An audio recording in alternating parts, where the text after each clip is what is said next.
Bonjour, vous est-il déjà arrivé de tomber sur des jeux vidéo auxquels vous ne pouvez plus jouer? Pas de panique, je vais pas vous faire une vidéo entière sur Timmy 8 ans qui a cassé sa cartouche de Super Mario 64 en s'asseyant dessus, ni même de Mage 13 ans qui a flingué son CD Naruto Rise of a Ninja le jour de Noël parce que je cite « Ah bah la 360 je la trouvais plus stylée en vertical alors je l'ai retournée » pendant que la console moulinait. Non, nous on va parler des jeux que vous n'avez pas cassés mais qui sont bien compliqués à jouer. Et pas non plus de tous ces MMO dont les serveurs ont fermé, parce que sinon ce serait beaucoup trop simple. Aujourd'hui, on va donc se pencher sur cette poignée de jeux technologiquement dépassés, dont le concept novateur à l'époque a pu être un piège pour eux sur la durée. 4 jeux vidéo impossibles à jouer à la régulière, ou tout du moins très compliqués à essayer, comme à l'époque. A l'occasion du mois de la cybersécurité, le sponsor de cette vidéo, Bitdefender, le leader mondial en cybersécurité, m'a demandé de vous rappeler que la protection de vos appareils contre les menaces malveillantes est essentielle pour la sécurité de vos données et informations personnelles. Bitdefender occupe 40% du marché français et obtient régulièrement des prix pour ses performances et son efficacité. Avec les solutions de Bitdefender, vous pouvez assurer votre protection contre toute menace informatique connue et inconnue et préserver les ressources de vos appareils fixes ou mobiles. Utilisable sur plusieurs appareils et sur différentes plateformes, Windows, macOS, iOS ou Android, la solution Bitdefender Premium Security vous offre une protection totale de tous les types d'attaques. Elle inclut un gestionnaire de mots de passe pour une protection de vos comptes renforcée et un VPN illimité. Elle vous offre même la possibilité de configurer votre profil jeu afin d'optimiser les performances de votre appareil pendant vos sessions tout en restant protégé des virus. Utilisez le lien en description avant le 15 novembre pour profiter de l'offre exclusive sur la solution Bitdefender Premium Security pour 4,58 € par mois pour protéger jusqu'à 10 appareils contre les menaces informatiques comme les virus et les malwares. Merci pour votre soutien et bon visionnage. Loué soit le soleil, la licence Boktai. Kojima. Vous ne le saviez peut-être pas, mais Hideo Kojima, avant d'être un podcasteur de génie qui parle de lui, c'était un producteur et créateur de jeux vidéo. Des noms comme Metal Gear, Death Stranding ou Zone of the Ender vous disent peut-être quelque chose. Et dans le lot, quand tout allait très bien avec Konami, il y a eu d'autres projets un petit peu plus surprenants, comme la fameuse licence Boktai, une licence déclinée en 4 épisodes. Les 3 premiers qui nous intéressent ici forment une trilogie narrative dont nous n'avons jamais eu la conclusion en Europe, puisque seuls les épisodes 1 et 2 nous sont parvenus. Et un épisode DS, Lunar Knight, qui pour le coup, lui, est complètement encore jouable, même si j'aurai quelques détails à apporter un petit peu plus tard le concernant. Et Boktai, c'est rudement sympa, figurez-vous. Il s'agit d'un action RPG en vue isométrique, à l'ambiance toute particulière, à la frontière entre l'esprit shonen et le western spaghetti. On y suit les aventures de Django, un nom hommage au western de Sergio Corbucci de 1966, un chasseur de vampires, héritier du soleil souhaitant venger la mort de son papa, et pour ce faire vous allez devoir parcourir des donjons, combattre des morts-vivants, des vampires, à l'aide du Gundel Sol, une arme fonctionnant à l'énergie solaire. Le vrai soleil, du vrai monde.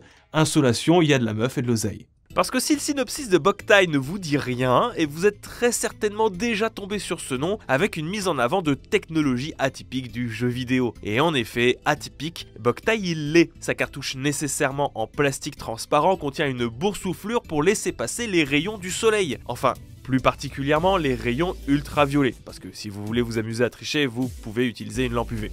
Pas une lumière de lampadaire. Une boursouflure qui rend la cartouche photométrique, comprenez par là capable de mesurer le rayonnement lumineux. Pour l'aider à se calibrer, le joueur est invité au début de partie à régler l'horloge interne du jeu ainsi que sa position géographique pour estimer le lever et le coucher du soleil. Et cette feature sera loin d'être gadget puisque tout va s'articuler autour dans Boktai.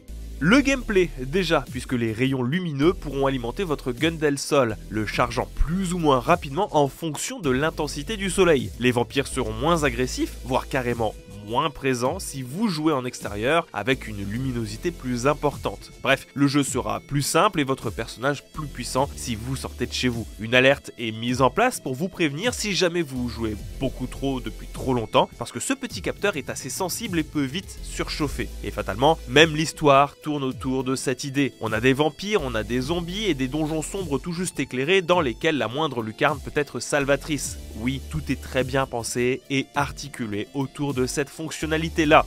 Je pense que vous vous en doutez, presque 20 ans après, va falloir être motivé pour jouer à Boktai 1 et 2. Pas nécessairement parce qu'il y a de moins en moins de soleil, rassurez-vous, on n'en est pas là, mais parce que ce matos il vieillit, et pas très bien d'ailleurs, hein. Sans compter sur le fait que la licence n'a pas hyper bien fonctionné même au Japon, ce qui de facto réduit le nombre de cartouches disponibles. Pour la petite anecdote, le jeu est sorti en juillet 2003 au Japon, et c'est un des pires étés du Japon. Il a fait que pleuvoir là-bas. Manque de peau pour Boktai. Ça me rappelle une autre anecdote. Je t'en prie, viens. Avec Advance Wars aux États-Unis. Ouais, c'était une mauvaise idée de sortir un jeu de guerre le 10 septembre 2001. Il y a 2 piles dans la cartouche du jeu, une pour les sauvegardes, une autre pour l'horloge interne de la cartouche. Et vous pourriez vous dire que perdre l'horloge interne n'est pas un drame en soi, ce qui est plus ou moins vrai sur certains jeux. Mais pour Boktai, c'est une catastrophe. Plus de piles d'horloge, c'est l'impossibilité de calibrer votre capteur, et donc de le rendre quasiment inutile. Comme avec mon jeu, que j'ai payé plein pot. Parce que oui, autre souci, c'est le prix.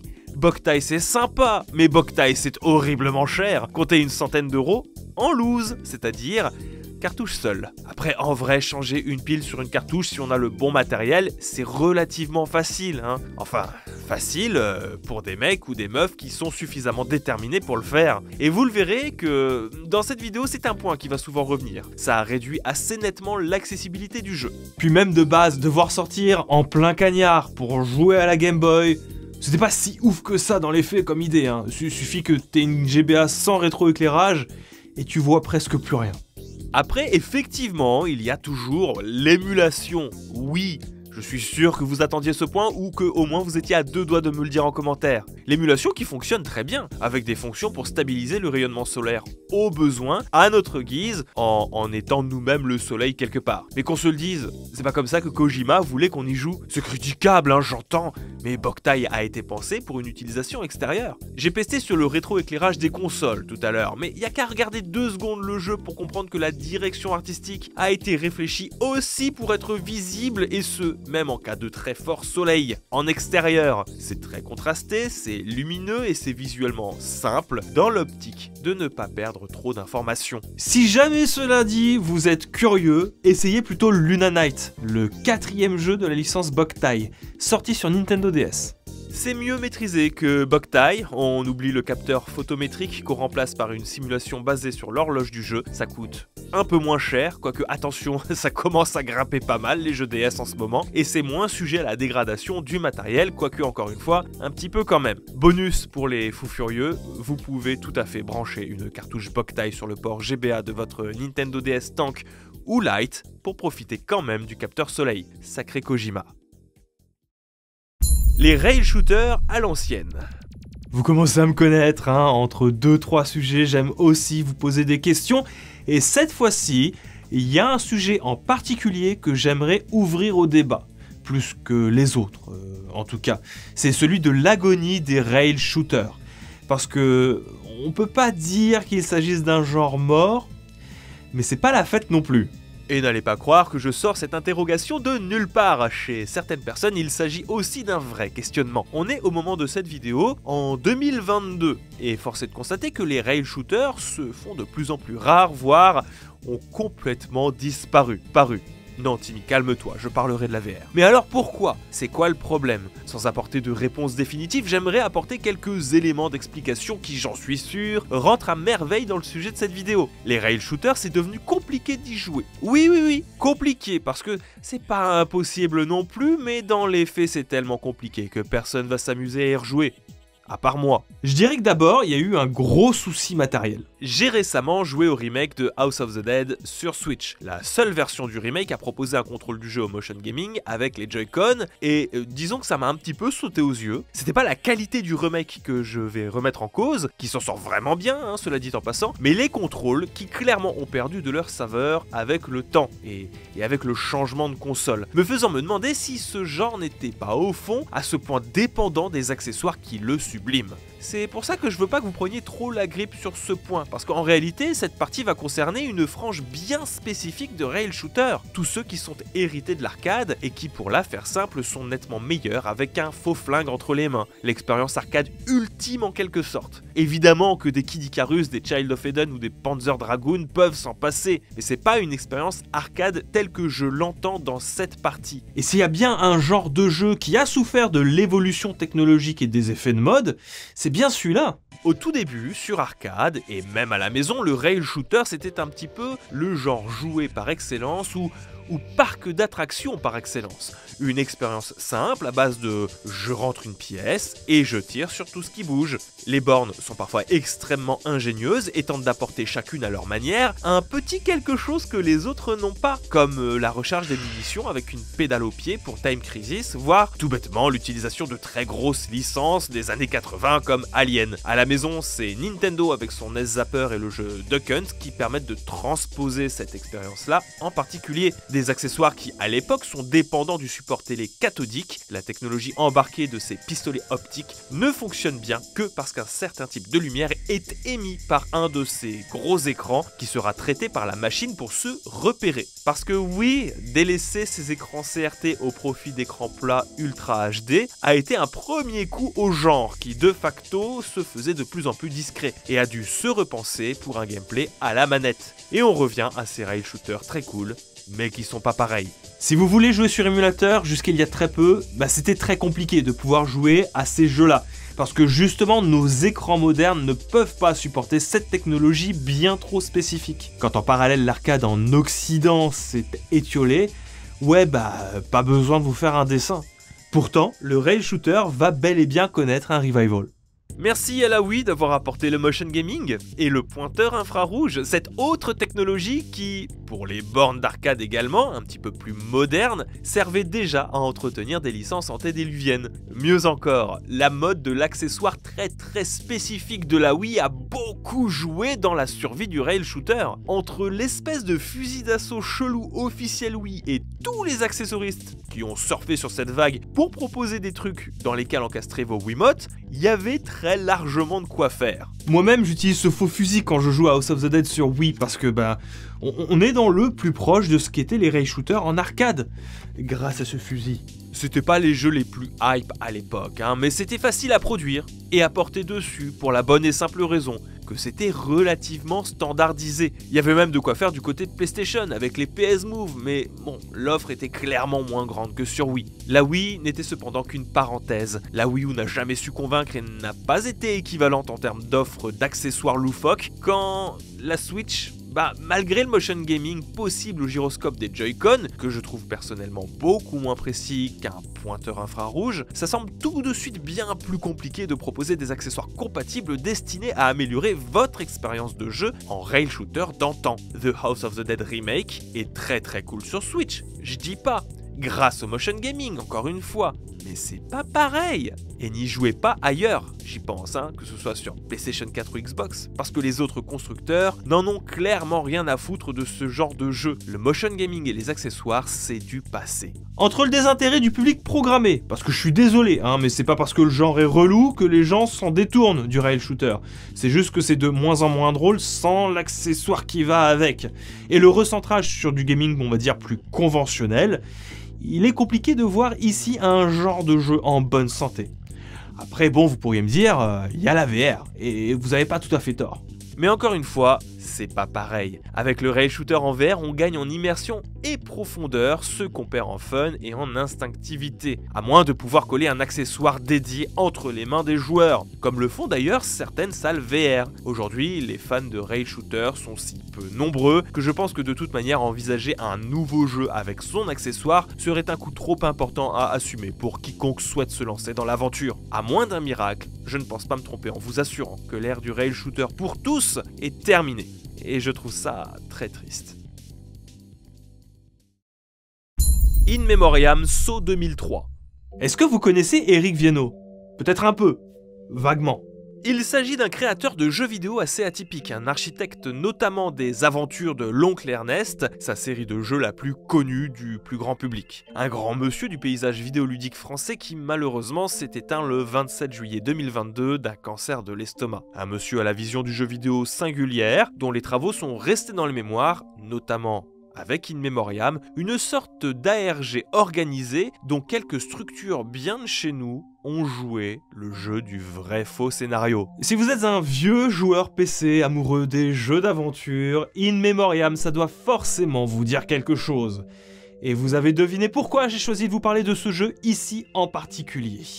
Pour les autres, rassurez-vous, je vais vous expliquer. Grand jeu d'enquête développé par Lexis Numérique et édité par Ubisoft en 2003, In Memoriam vous met sur les traces de Jack Lorski, un reporter, et de Karen Gijman, qui sont tous deux portés disparus le 4 février 2003. La boîte du jeu est déjà en soi un premier pas dans l'expérience totale souhaitée par Lexis Numérique et Eric Viennot. Ce n'est pas une simple boîte, mais bel et bien un dossier d'enquête remis par l'agence SKL Network qui compte sur vous, le joueur, pour résoudre les énigmes posées par un mystérieux tueur en série, le Phénix. Et pour ce faire, In Memoriam va vous demander plusieurs choses. Alors déjà, il va vous demander d'installer le jeu et les nombreux dossiers vidéos et énigmes qu'il contient. Ensuite, il va vous demander de rentrer vos coordonnées personnelles, votre email, pour que l'agence SKL Network puisse vous contacter et vous aider. Retenez bien parce que très vite, normalement, ça va faire tilt dans votre tête. Une fois fait, le jeu s'ouvre à vous et vous ne resterez pas bien longtemps dessus en réalité puisque Lexis Numérique a signé un partenariat avec Bing. Et ce n'est pas pour rien. Beaucoup des énigmes qui vous seront posées prendront en réalité appui sur toute une flopée de faux sites liés au jeu, mais aussi de faux articles sur de vrais sites bien sérieux pour vous aider à élucider tout ça. Notamment le journal Libération, qui avait à l'époque écrit des articles de faits divers en rapport avec ce fameux serial killer qui n'a, rassurez-vous, jamais existé. En ressort un jeu d'une expérience intense, à l'histoire formidablement tournée, où le joueur jongle entre son jeu, des casse-têtes ingénieux et son navigateur web. L'agence SKL et même le serial killer seront amenés à vous contacter par email à certains moments clés, de sorte que la frontière entre le jeu et la réalité soit toujours au plus flou possible. Un jeu haletant, passionnant, un des rares dans lequel on propose une réelle immersion du joueur qui en est l'acteur principal, sans détour. Malheureusement, aujourd'hui, cette expérience-là, il vous est quasiment impossible de l'avoir et je suis à peu près sûr que vous avez deviné pourquoi. On ne peut plus jouer au jeu dans l'exact contexte de sa sortie en 2003. Un jeu autant lié aux technologies de l'époque allait fatalement rencontrer des problèmes avec le temps. Premier point, les mini-jeux sont en Flash, et Flash est mort depuis 2020. Déjà, ça réduit les joueurs potentiels. On peut encore y jouer si on fait quelques efforts, comme jouer sur une machine virtuelle Windows XP, voire carrément si on joue sur Windows XP. Mais faut vraiment vouloir jouer au jeu. Sauf que, second problème, Lexis Numérique a fermé depuis sa liquidation judiciaire en 2014, embarquant dans sa mort ses serveurs. Pas de serveur, pas d'endroit pour enregistrer les mails des joueurs et donc une partie des fonctionnalités du jeu s'envole puisque l'agence censée vous aider ne peut plus vous contacter. En 2016 est mis en place un projet par l'espagnol Softbreakers, In Memoriam Revival, qui tente de contourner ces soucis purement techniques. Les serveurs sont réouverts et il vous sera demandé de faire quelques bidouilles dans votre boîte mail pour recevoir encore les messages du jeu. Mais là aussi, je suis désolé, il faut vraiment le vouloir pour y jouer. Surtout que c'est pas ça le pire en fait. Le pire, c'est, je pense, tout simplement l'instabilité des recherches d'un moteur de recherche, ou leur trop grande performance peut-être plutôt. In Memoriam s'est écoulé aux environs de 300 000 exemplaires, soit, mine de rien, un joli petit succès à la hauteur de l'ensemble des jeux d'aventure sur PC et l'ensemble du parc de joueurs PC qui dispose d'une connexion internet pour pouvoir profiter de l'ARG. 300 000 personnes qui utilisent un moteur de recherche pour trouver des indices, ça fait un sacré paquet de données ingurgitées par un Google ou par un Bing. Et les recherches pertinentes proposées seront toujours des solutions du jeu, pas les sites créés spécifiquement pour l'occasion. Et de toute manière, ces sites, ils n'existent tout simplement plus. Ils ont tous fermé avec la fermeture des serveurs de Lexis Numérique. Même les articles de Libération ne sont plus disponibles sur le site. Même la fameuse page Facebook de Karen Gijman, pourtant nécessaire à l'avancée dans le jeu, a été passée en privé. Mais non, vraiment, faut presque faire une pré-enquête avant de jouer au jeu, tellement il y a tout qui est contre lui. Après attention, ça veut pas dire que si vraiment vous voulez y jouer, vous ne pourrez plus du tout y jouer. C'est juste, c'est pas pareil. Encore une fois, In Memoriam Revival tente tant bien que mal de récupérer aussi les sites, mais pas tous. La solution optimale, c'est alors de faire ses recherches sur archive.org via Wayback Machine, un outil que vous connaissez peut-être et qui est en quelque sorte un hub de sauvegarde de site internet quand les utilisateurs et utilisatrices ont pensé à faire des sauvegardes évidemment. Un sacré processus qui au mieux dénature de ouf l'expérience originale souhaitée par Eric Viennot pour celles et ceux qui auraient le courage de setup tout ça pour lancer une partie, et au pire est un obstacle infranchissable pour, je pense, une très grande majorité de joueurs. Et j'aimerais aussi vous dire qu'il y a une lueur d'espoir, mais non, désolé, même pas. Eric Viennot avait teasé un retour d'In Memoriam et certains fans avaient espéré un retour du jeu, ne serait-ce qu'un portage, pour le rendre jouable au plus grand nombre avec l'utilisation des technologies d'aujourd'hui. Malheureusement, il n'en sera rien, même si l'intéressé semblait très déterminé à se remettre au travail, le triste décès du monsieur cet été risque bel et bien de tout balayer. Ne reste que le roman In Memoriam, publié en 2021 et qui reprend le scénario du jeu pour se faire une idée de ce que c'était. Découvrir une œuvre bien ficelée mais dont l'expérience originale restera un souvenir à tout jamais pour celles et ceux qui ont eu la chance de la vivre au bon moment. Reposez en paix, monsieur Viennot. Le trip Steel Battalion.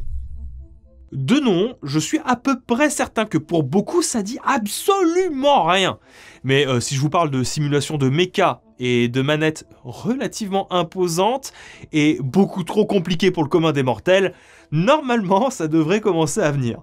Steel Battalion, c'est un mythe du jeu vidéo, ouais. Ouais, un mythe, n'ayons pas peur des mots. C'est un aboutissement pour tout mécanophile amoureux de gros robots. Un jeu sorti en 2002 exclusivement sur la première Xbox et qui en soi, au vu du packaging, peut être vu comme un gros kiff de la part de Capcom, son éditeur et développeur, tant même à l'époque, sortir ce truc à 200 boules, c'était déjà perçu comme une anomalie. Steel Battalion, c'est un simulateur de mecha, avec sa manette censée reproduire l'intérieur d'un cockpit de mecha, sur une Xbox exclusivement, historiquement boudé par le marché japonais. Je suis désolé, mais encore une fois, à moins d'un gros kiff, j'ai du mal à expliquer à quel moment Capcom s'est dit que ce serait smart de sortir ça sur cette console. Et j'ai beau avoir cherché, si j'en crois les dires d'Atsushi Inaba, le directeur du projet, il n'y a pas moyen d'en conclure autre chose que, en fait, Steel Battalion, c'était qu'un gros kiff.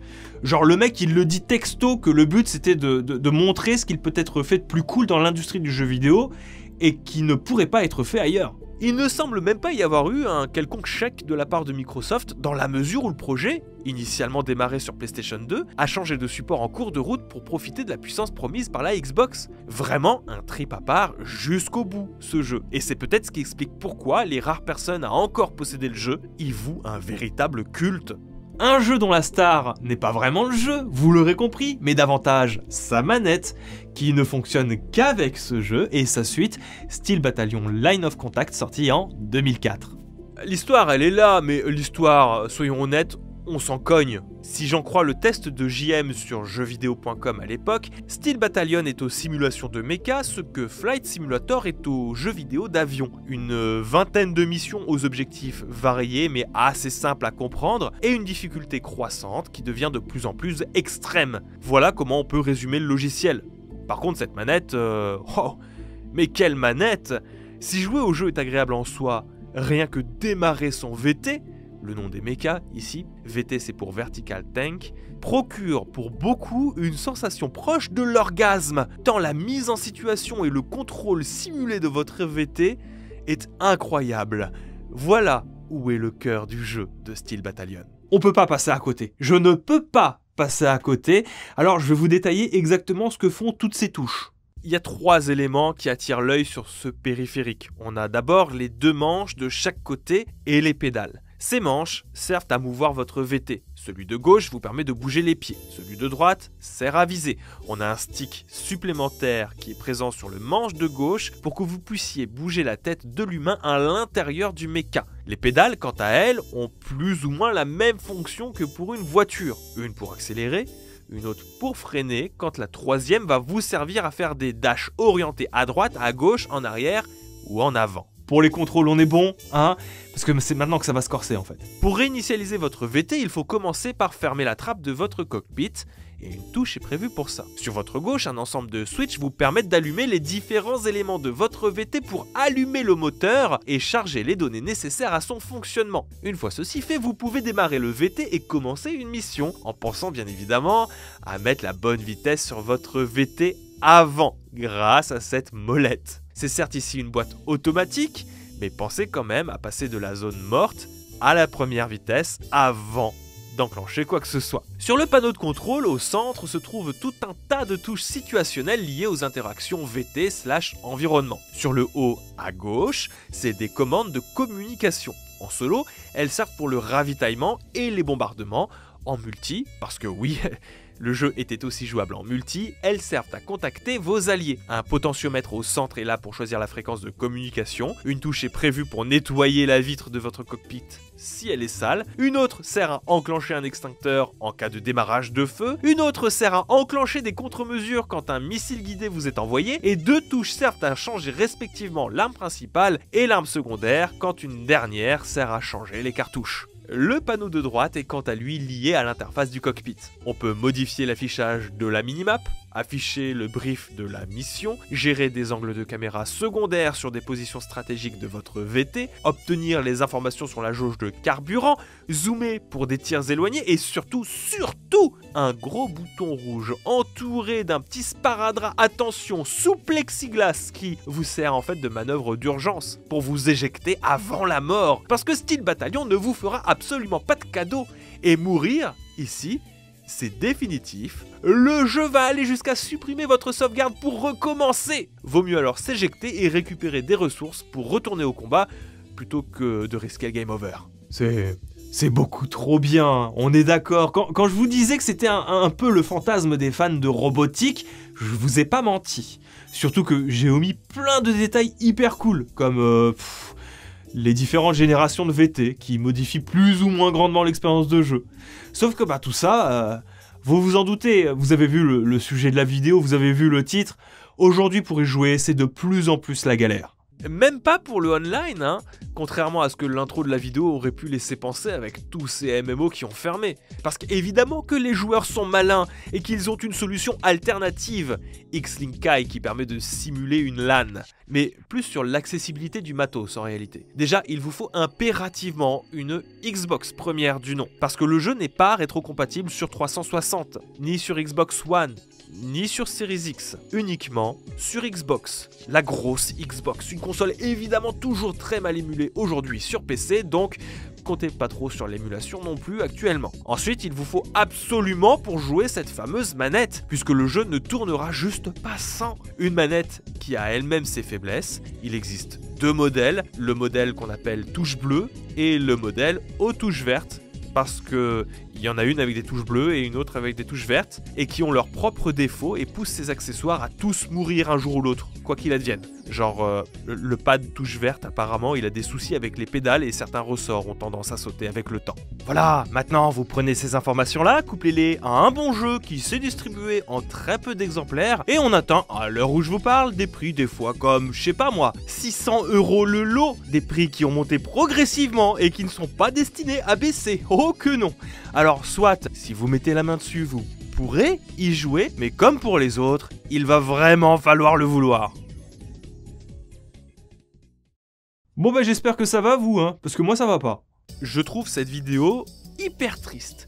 Voir des jeux d'aussi bonne qualité être à ce point coincés dans une période temporelle bien spécifique me fend le cœur. Autant je comprends la logique derrière, celle du trop grand risque à prendre que de ressortir des jeux au concept aussi spécifique qui nécessite une remise en contexte technologique qui va au-delà de la simple augmentation de puissance de leur support, autant ça me frustre de voir le peu de considération qu'on peut faire pour ces morceaux de l'histoire du jeu vidéo. Des jeux qui ont eu leur impact et ont permis de faire avancer notre média favori quoi qu'on en dise. Hideo Kojima, lui ce qu'il voulait avec Boktai, c'était faire sortir les joueurs dehors, chose qui ne sera pas repensée avant 2016 et Pokémon Go, d'une autre manière, mais c'était le but initial. C'est un peu le propre du jeu vidéo, cette dépendance technologique qui force l'industrie à rentrer dans le moule pour ne pas être oubliée, mais qui peut parfois rendre ces expériences oubliables.